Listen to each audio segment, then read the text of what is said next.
You mentioned your sister. Is it just the two of you all? Actually, I'm the youngest of five. My sister's right? in the middle. Wow. Of course, I was my mom's favorite. Of course, yeah, that's still right. am. But, Say it again. That's right. Yeah. Are your folks still living? My father passed away in '88, but my mother is still living. She's 86 years old. She still volunteers in the community 2 days a week at the hospital. She plays bridge. She plays dominoes. She's very active. Did she ever get any of her girls active in pageantry? My sister never did have a desire. She never did have a desire. Now, I had a niece at one time that thought about it, and she hasn't so far. Because I told her, if you ever run for Miss Oklahoma, I have to resign from my position. So hopefully she won't do that. Was there ever a time, I got to ask, was there ever a time where you thought, golly, I wish I could compete in this. I wish I was a girl and get out there and make it happen. I don't know that I've ever wished that I was a girl. Right. But I do, it's fun because people don't understand, people at work. Right. So you give up your vacation days to go and go to pageants and do all this stuff, but they don't understand. Right. We are a family. Yeah. Even though I live in Oklahoma, I have family members here in South Carolina. Because we all have that main goal is to support young women. Not only young women, but young men, as you saw with the Prince program that they started here in South Carolina, which is so great. Again, reaching out to our world to make it a better place. As I sit back and think about it, this role, even though you're doing it on vacation, this has got to have a real big impact for Pearson. As a curriculum specialist manager, you must really be seeing aspects about students and potential students who would take advantage of Pearson books. This is probably one of the best ways to really get in there and have an impact on sending it up the flagpole and making sure the folks at Pearson really think about their textbooks. What a great environment to really get to the nitty-gritty for textbooks. Mm-hmm. My company is very supportive of what I do in the pageant world, as we call it. But it helps me stay at the grassroots level and to keep a beat, of the pulse of what's going on, and to know what our young people are needing, what their interests are, what they care about. And so we try to reflect that. So it does. There is a crossover, not only. And a lot of teachers are involved in pageants because, again, they have that passion, that love for kids. So a lot of their volunteer work is through pageants. So I meet a lot of educators along the way. I bet you do, Jack. Yeah, let's talk about a couple of the strong Miss Oklahomans. Obviously, all of them are. They're working hard.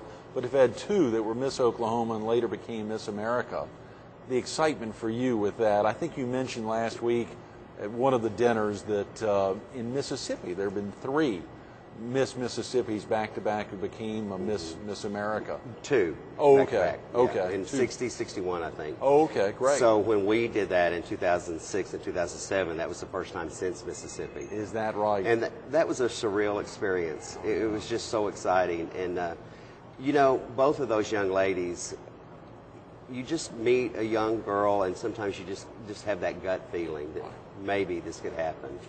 So it was exciting when Jennifer won, but then when we came right back, in fact, when Lauren won Miss Oklahoma, her first year out, I thought, oh gosh, I wish she wouldn't have won so early because I thought she had the potential to be Miss America as well because I met her when she was in high school.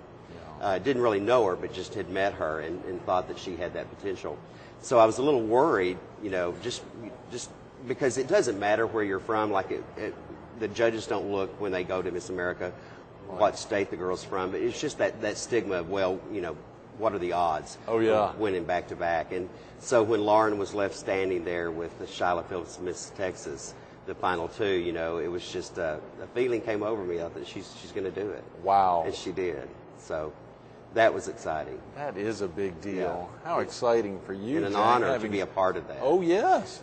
Because even though I worked with the Miss Oklahomas and helped coach them and so forth, there was no way that I could take credit for that accomplishment. No, I was just a lucky volunteer that happened to be a part of their lives and got to share in the ride and the excitement of that. We met some amazing volunteers last week here in Spartanburg. This is really a volunteer-driven thing to help young women. And as you said, some of the princes, Palmetto Prince and princesses now, helping even young men and women. Right, absolutely. And the people, that's one of the reasons that I love to be involved in pageants, not only working with the young ladies, but just to expand my horizons as far as getting to know people. And it's a good, wholesome environment. And it's a great way to network and getting to know people. I had a young lady from Oklahoma that was wanting to get a teaching job in Texas. Well, I talked and called some of my pageant friends in Texas. that had connections with schools and helped set her up some interviews. I love it. So that's what it's all about, you know. I love it. Golly, the excitement for you. Have you ever seen, Jack, a Miss Oklahoma who you felt would be destined for Miss America who just may not have even made it to the top 5? Was there ever an instance when you just thought this girl is this young woman, it's going to happen for her? Several years ago, I think it was, I'm trying to think, 92 maybe, Gina Lynn Smith was Miss Oklahoma, and she just had everything that it took to be the it. Right. Yeah. We felt like she was the it, and even that week at Miss America, everybody would come up to people and say, "Oh, she's going to be there. She's great," and so forth. She didn't make the top 10. Wow. And that was sort of a shock. But we tell our girls going into it, anything that happens at Miss America is just icing on the cake. Right. Because you never know. Whoever is supposed to be Miss America will become Miss America. Right. And if they don't become Miss America, they still have a full year to come back and represent their state. And there are some girls that want to compete, but they don't want to become Miss America. Really? They want to stay their state queen.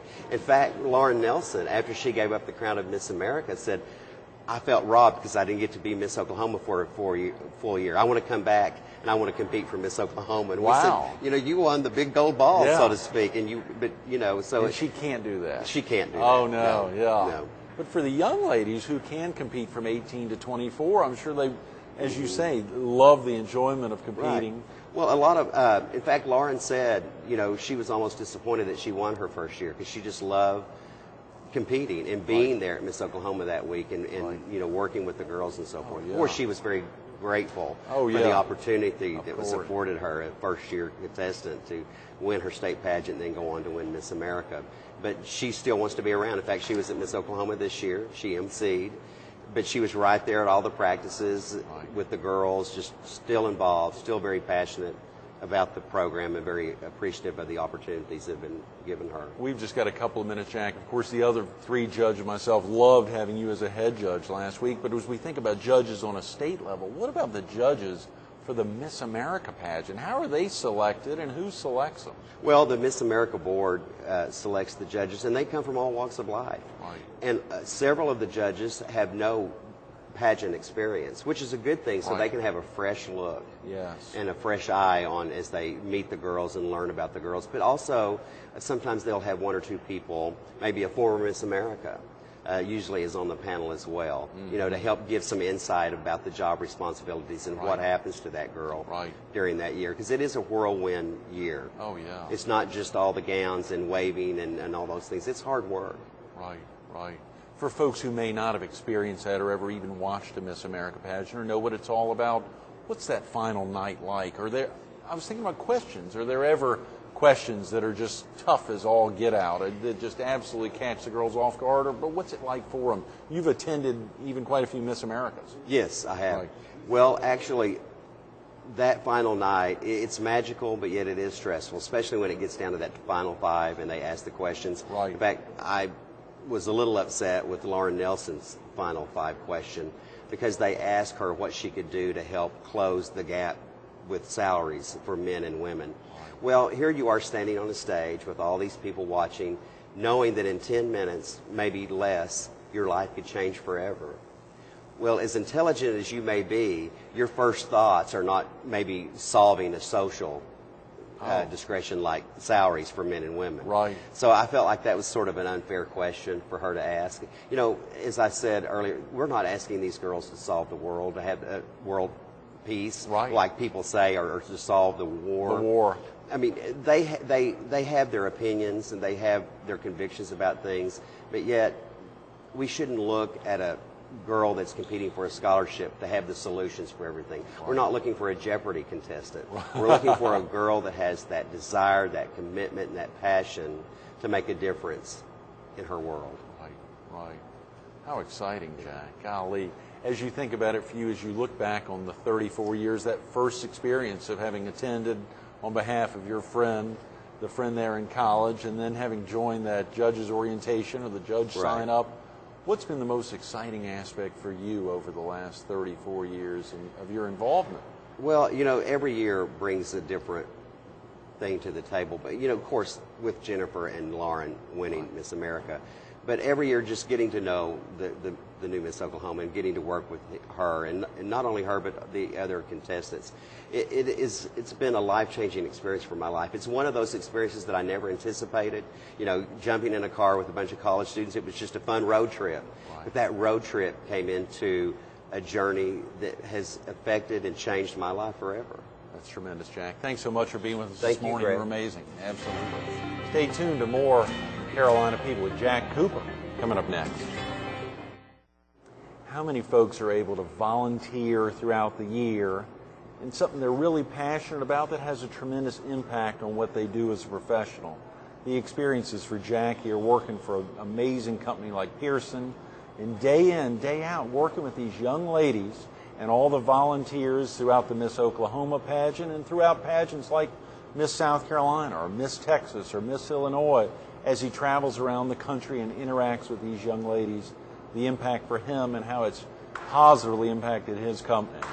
But think about it. Back to 1974, attending that pageant there, cheering on his friend, and then getting active in what's become a true passion, a love, so that that week leading up to and during Miss Oklahoma becomes a time where no one even bothers him. No one even thinks to do it. We ran out of time. I was dying to ask him the question. Weren't you thinking about it? Has a contestant ever turned a question back on you because they were upset at the way it was asked or the entire aspect of the question? Think about it. These judges are going through a lot. They're making a difference, just like Jack, every day. Jack Cooper, thanks so much for being with us this morning. Absolutely.